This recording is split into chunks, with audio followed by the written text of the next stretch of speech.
Saludos cordiales, saludos, bendiciones para todos. Les habla desde la ciudad de Maracay, Estado Aragua, el doctor abogado Maury Rojas, de la República Bolivariana de Venezuela. Para cada uno de ustedes una bendición sobreabundante y maravillosa de parte de nuestro Señor Jesucristo. Hoy quiero hablarles sobre la calificación jurídica del delito, tema que por demás es interesante puesto que se desarrolla con amplitud dentro de la atmósfera procedimental penal.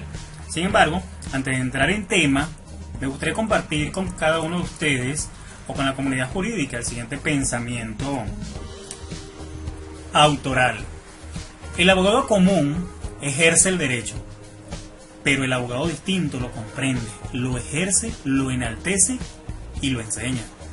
El anterior pensamiento se esboza tomando en consideración la ingente necesidad de cada día ser realmente administradora de justicia, engrandeciendo el respeto pleno de lo que en el anterior tema o en la anterior conferencia desarrollé y titulé como el Estado Democrático Social de Derecho y de Justicia.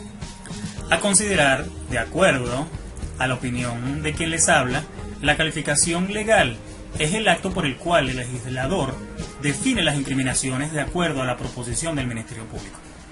De la misma manera, la calificación judicial es el acto por el cual el juez verifica la concordancia de los hechos materiales cometidos con el texto de la incriminación que es susceptible de aplicar.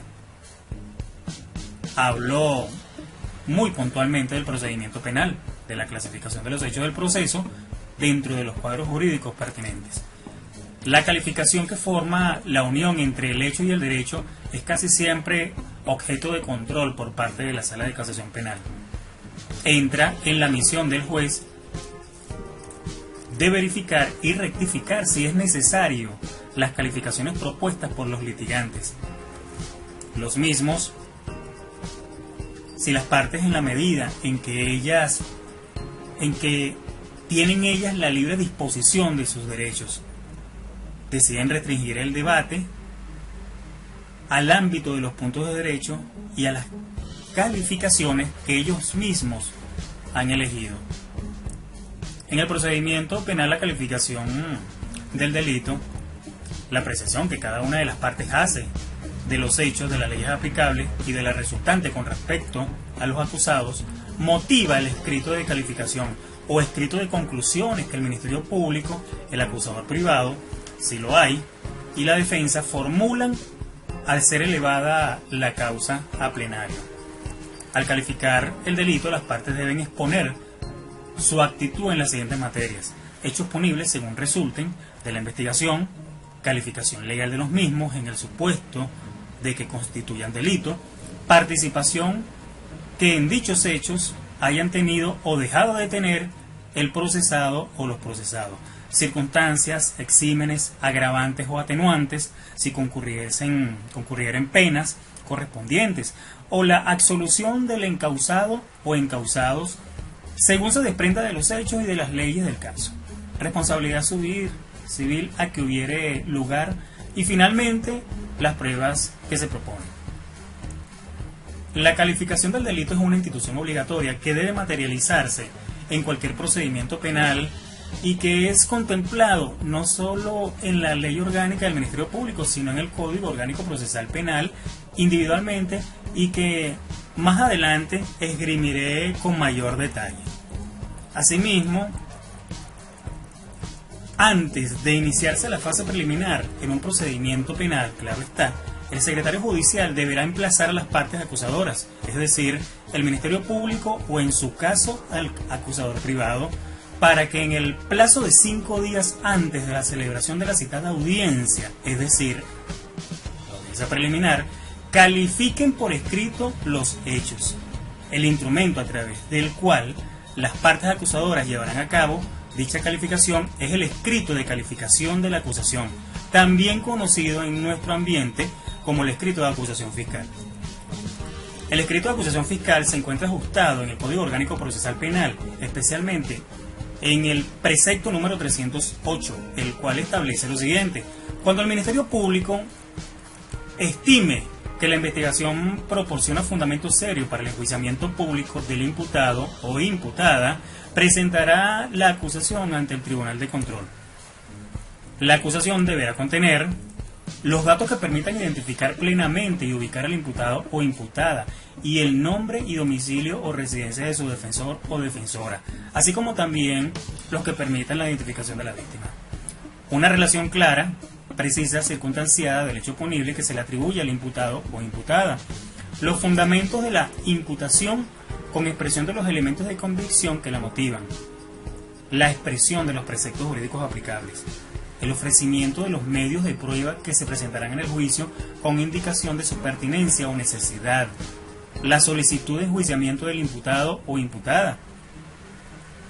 Incluso este mismo precepto señala que se consignarán por separado los datos de la dirección que permitan ubicar a la víctima y testigos, lo cual tendrá carácter reservado para el imputado o imputada, incluso su defensa.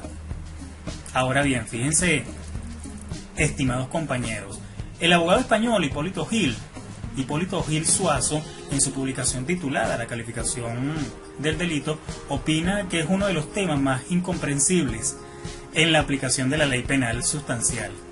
Es el relativo a la calificación legal de los hechos denunciados como delitos.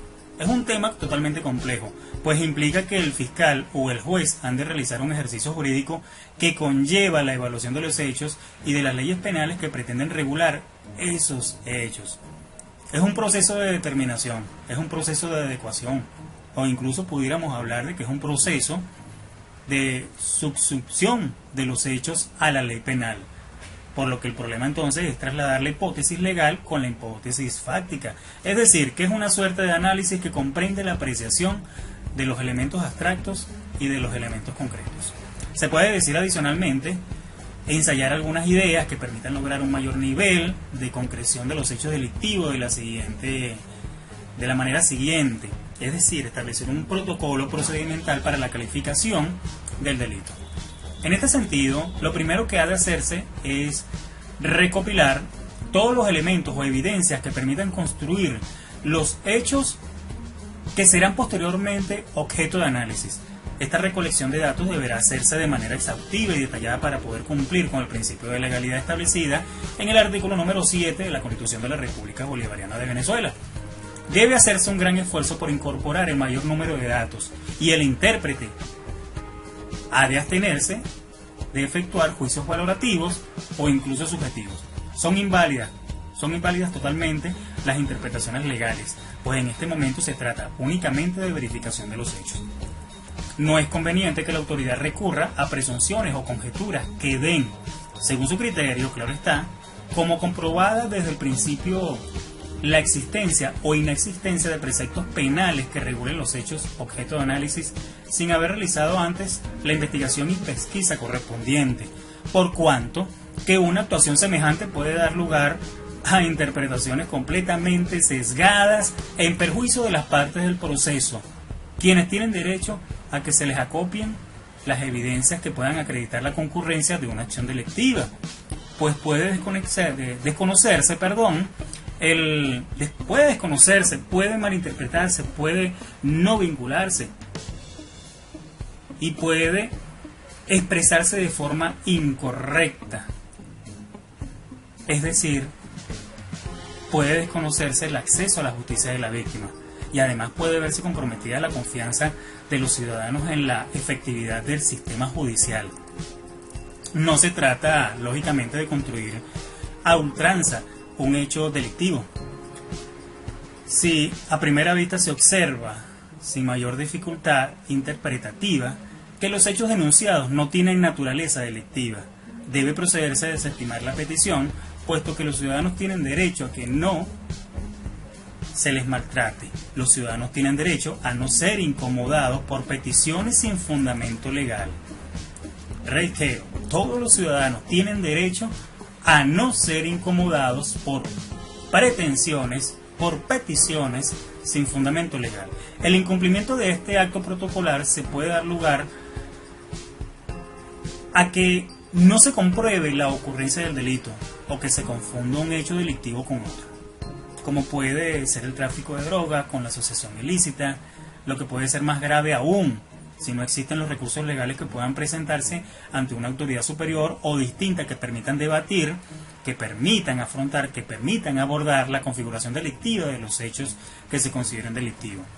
Lo segundo que debe hacerse en cuanto al protocolo para la calificación jurídica del delito es poder identificar los preceptos penales que pudieran ser aplicables, pues en algunos casos de mayor complejidad concurren varios hechos que pueden ser totalmente constitutivos, cada uno de ellos de acciones delictivas independientemente autónomas, por lo que debe individualizarse cada presupuesto previsto en la ley penal.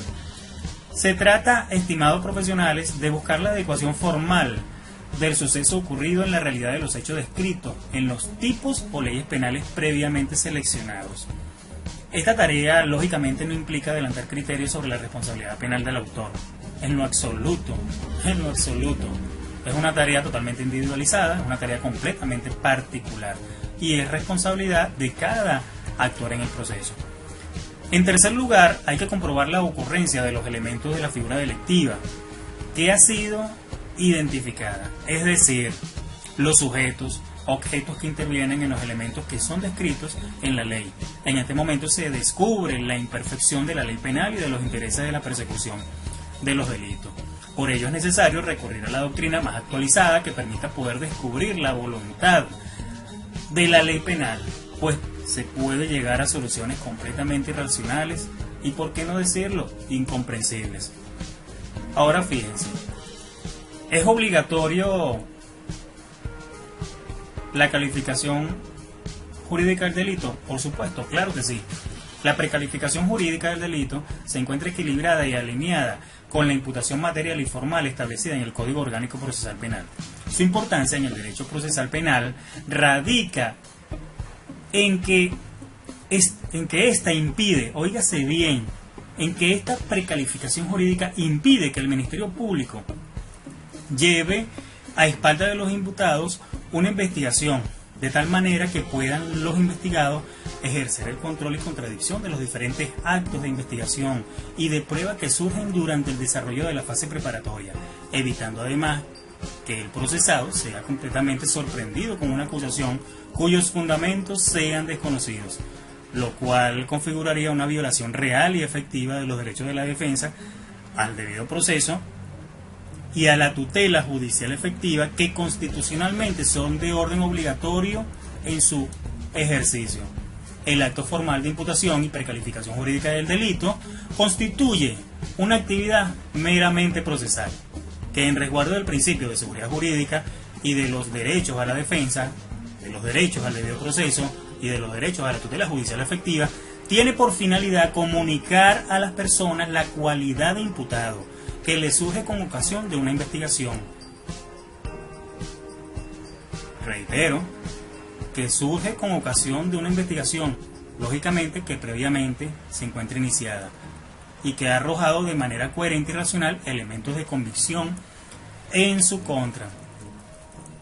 Es entonces que el Estado debe garantizar el acceso a los órganos de administración de justicia, a la defensa y a la asistencia jurídica como un derecho inviolable en todo estado y grado de la investigación y por supuesto del proceso, lo cual comporta que a todo ciudadano le sea notificado los cargos por los cuales se le investiga y a acceder a las pruebas y de disponer del tiempo y de los medios adecuados para ejercer su defensa. Al respecto, considera quien les habla, hay una sentencia de la Sala Constitucional del Tribunal Supremo de Justicia en decisión número 568 de fecha 18 de diciembre del 2006, la cual ha precisado lo siguiente. Es oportuno mencionar que la naturaleza del proceso penal acusatorio dispone como garantía máxima la presunción de inocencia, y en este orden el Código Orgánico Procesal Penal dispone de una serie de actos de estricto cumplimiento, totalmente necesarios para poder garantizar el debido proceso, el derecho a la defensa e igualmente la igualdad entre las partes, que valga esta expresión. La realización previa del acto de imputación formal permite el ejercicio efectivo del derecho a la defensa mediante la declaración y la proposición de las diligencias necesarias para poder sostener la defensa, porque si bien el Ministerio Público ostenta autonomía e independencia, reconocida constitucionalmente en el artículo 285 de la Constitución de la República Bolivariana de Venezuela y legalmente en el artículo 108 del Código Orgánico Procesal Penal, el investigado, de conformidad con el artículo número 49, numeral 1 constitucional, tiene la defensa como garantía inviolable en todo estado y grado de la investigación. Les reitero, estimados compañeros profesionales, esto es una opinión crítica o un pronunciamiento judicial emitido directamente por la Sala Constitucional del Tribunal Supremo de Justicia en decisión número 568 de fecha 18 de diciembre del año 2006. Dicho esto, es muy conveniente mencionar que en la legislación venezolana, específicamente en materia procesal penal, se entiende la imputación como el acto exclusivo del Ministerio Público en atribuirle a una persona la responsabilidad de un delito por ser este su autor o copartícipe del mismo. Razón esta que tiene su puntal legal en el artículo 111 del mismo Código Orgánico Procesal Penal, el cual refiere a las atribuciones del Ministerio Público y que se sustenta con la supremacía en el artículo 285 de la Ley Orgánica del Ministerio Público. Indudablemente, la imputación lleva consigo un acto y existen dos formas comunes de imponerse. La primera de ellas con una mera citación ante el Ministerio Público en los despachos de la vindicta pública. Inmediatamente la persona pasaría a tener la condición de imputado sin menoscabo de realizar lo pertinente para demostrar su desvinculación con el hecho punible investigado. Y la segunda, cuando la aprehensión de una persona se realiza ante la flagrancia de un delito y es llevado a su juez, es ahí donde el Ministerio Público logra atribuir el acto de imputación. Esto quiere decir que el Ministerio Público puede imponer la imputación desde su propio despacho o en la sala de los tribunales respectivos. En ambos casos, óigase bien, en ambos casos puede distinguirse una situación confusa en relación a la imputación, como por ejemplo si la ley otorga la potestad al Ministerio Público en imponer la imputación, quedaría totalmente inoficioso que un juez se pronunciara al respecto, ya que esta facultad quedaría exclusiva del Ministerio Público y no del juez, enfocándose únicamente el tribunal en otorgar una medida cautelar sustitutiva, o la privación judicial preventiva de libertad, según sea el caso, debido a que conferir una libertad plena ante una imposición de imputación sería meramente contradictorio. Se observa, por supuesto, con mucha recurrencia que los jueces en las audiencias de presentación en algunas oportunidades obvian el pronunciamiento con la imputación cuando se les otorga a un detenido la libertad, mal llamada plena o sin restricciones. Sería algo como: estás libre, pero sigue siendo investigado. Eso es lo que se visualiza en algunas oportunidades, en algunas ocasiones. De ser así, entonces la libertad otorgada se traduce únicamente en no estar preso, pero sus derechos siguen siendo violados porque sobre la persona existe una investigación, es decir, se sigue persiguiendo al individuo. De lo contrario, completamente sería una simple irresponsabilidad de parte del Ministerio Público haber puesto al detenido a la orden del tribunal y no haber orientado al órgano aprensor que su actuación policial no solo se extralimitaba al estar infundadas y al margen de la regla, sino que también hubo una privación ilegítima de libertad. Es interesante todo esto porque el abogado hoy por hoy debe reconocer cada función, cada atribución, no solamente de parte del fiscal del Ministerio Público como responsable del ejercicio de la acusación fiscal, es decir, de la aplicación de la ley y de los diferentes órganos de aprehensión. Dicho esto, estimados compañeros, estimo que habrán podido ustedes analizar de una manera totalmente jurídica la existencia de la duabilidad de la precalificación jurídica del delito con la imputación material y formal que debe formalizar el representante del Ministerio Público, visto que ambas instituciones son totalmente necesarias para lograr el correcto respeto de los derechos de los investigados. Me estoy refiriendo lógicamente a la precalificación jurídica y al Ministerio Público. El debido proceso y la tutela judicial efectiva son totalmente desprestigiadas si se llegasen a omitir estas instituciones jurídicas. Dicho esto, estimados profesionales del derecho, para mí ha sido un gran placer haber compartido con ustedes Cátedra Jurídica. Espero de sus gratos comentarios y nos vemos y nos escuchamos también en una próxima ocasión. Les deseo que la bendición de Cristo siempre esté con ustedes, a donde quiera que vayan. Dios me la bendiga. Chao, chao. Se les aprecia, se les quiere. Chao, chao.